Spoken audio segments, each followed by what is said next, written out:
But I mean, we gotta talk kind of not. You want to guys want to do Leafs first? Little RIP. Yeah, let's touch on it. Yeah, I mean, I'm curious what your guys' takes on this are, because I feel like the fan base is like, obviously they always overreact, but yeah, this is a massive overreaction. I feel like, first of all, it is, in my opinion, like, don't get me wrong, I would love nothing more than for a Canadian team to win the Stanley Cup. And if Montreal can do that, if Winnipeg can do that, all the power to them. I'll be buzzing for them. But it really does feel to me like the Leafs were the team that can compete against those top teams, where like we'll get into it, but you look at like the Colorado series and it's hard to see Montreal touching the puck against either of those teams, especially seeing the way they played against the Leafs. But I feel like you gotta take it in context, man. Like these guys are still like their core is still really, really young.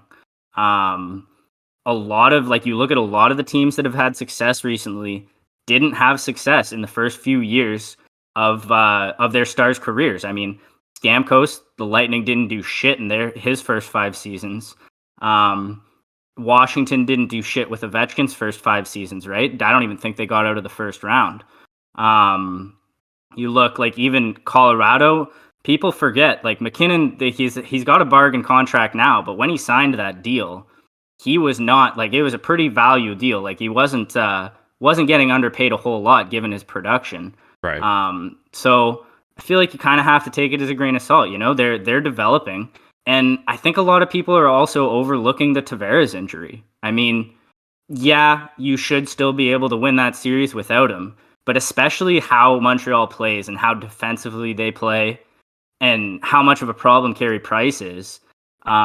Feels like someone like Tavares is exactly the last person you want to lose in a series like that, because especially for the Leafs, he's kind of been like, he's not the flashy number one star anymore, right? He's kind of, he's your second line center. He gets to the front of the net and he gets a lot of those like garbagey goals, right? Like back post tap-ins, like right place, right time sort of thing. Yeah. And it feels like that's exactly what they needed in that series.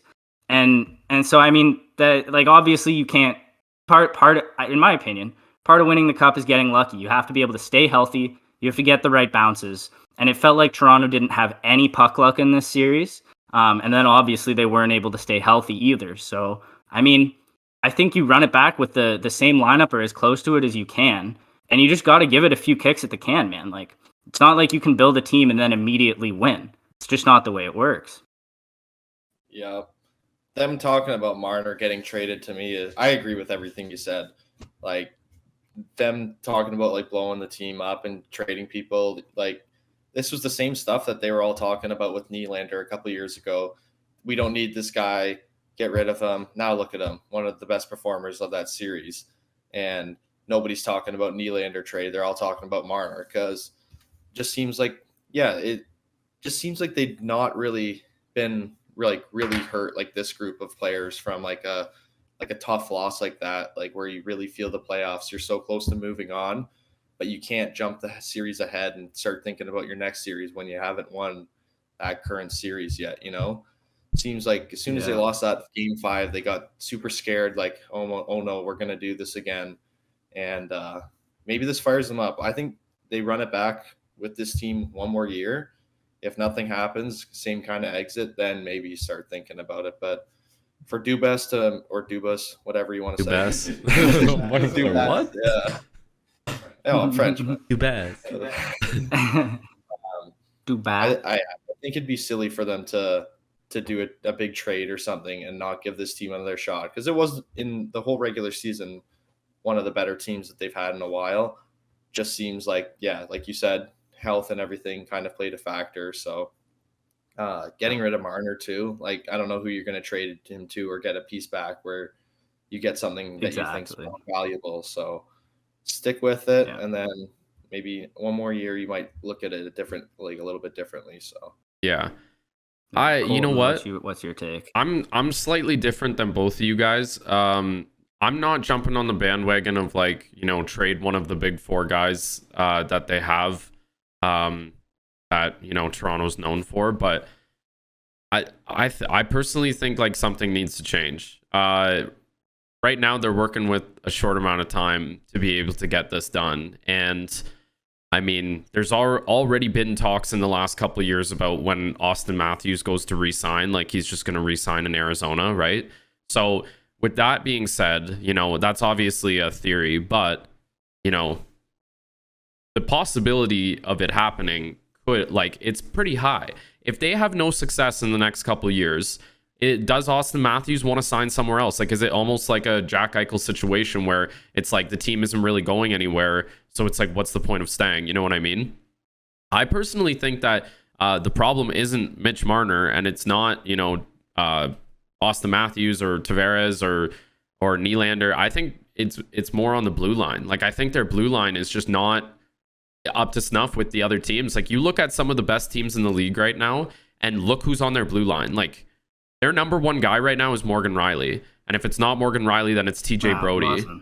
and or Jake Muzzin. Dude. Yeah, Jake Muzzin too, but Jake Muzzin's not like, you put Jake Muzzin up against Victor Hedman, there's no comparable. You put him up against like somebody like Cale Makar, and there's no comparable, or Alec Martinez and Shea Theodore on Vegas. Like, just the speed and the skill on these other teams in terms of their blue line, like, it makes me think that why Winnipeg is now struggling, because they don't have a blue line that's able to play playoff hockey, and some of these teams are so good on the blue line that their offense is just, it's hitting from everywhere. Toronto never really hits from the blue line. Like, there's no threat from the blue line. It's all up front. Austin Matthews is the guy who scores. You got Nylander, who was big in that series, but couldn't. Well, he did actually score, so never mind. He did come up clutch in a sense. But there's so many other like things to point out other than the big four up front on Toronto, and like, even people saying it's Jack Campbell. No, it wasn't Jack Campbell. He was doing everything he could to keep them in that series, and like 3 bad games in a row, which is like technically like a slide, you could say, it's just bad timing for the Leafs to be on a slide in the middle of the playoffs, especially after losing your captain and wanting to win for him, right? So I don't know. It's too bad. I don't know, man. I'd be looking at more Morgan Riley or like just your decor in general, and be like, okay, where do we go from here? Are these our guys for the future or no? So I disagree with you a bit about the blue line. I think, like, obviously Muzzin was out game 7 and a half of game 6, but I think Muzzin is a legit number 1 D-man. Obviously nobody's going to compare to Victor Hedman. And there are teams with better decors, don't get me wrong, but I think you just have to, at this point, given where their money is allocated, you have to steer into the slide, right? You're not going to be able to turn it around and have a top 5 decor in the league. I think with Muzzin, TJ Brody was an unreal addition for them. Morgan Riley's money still. And then Justin Hall played, I thought, pretty well in the playoffs this year. He's a solid pickup, or like upgrade from the AHL. Bogosian, not too bad. And then you have like Sandine Dermott as that last guy is a little bit weak. And maybe they were getting a little bit more ice time than they should have as that series got deeper. But for me, I think you really, like, you got to steer into the skid in your bottom 6. Like, it felt like Dubas, and everyone said it, like, oh, they need more grit. They need more physicality, that shit. And so he goes out, he gets Wayne Simmons, he gets Nick Foligno, and these guys that are like there to hit and be gritty. But that's not what their team is about, dude. Like, their team is fast and highly skilled. Yeah. So I feel like those types of signings actually ended up like diluting what they're good at, and they got away from their game against Montreal. They were kind of trying to play like quote unquote playoff hockey and beat Montreal at what Montreal was good at. Yeah. Where I feel like if Toronto just played the way they played all regular season and like high powered offense, we're gonna just run over you.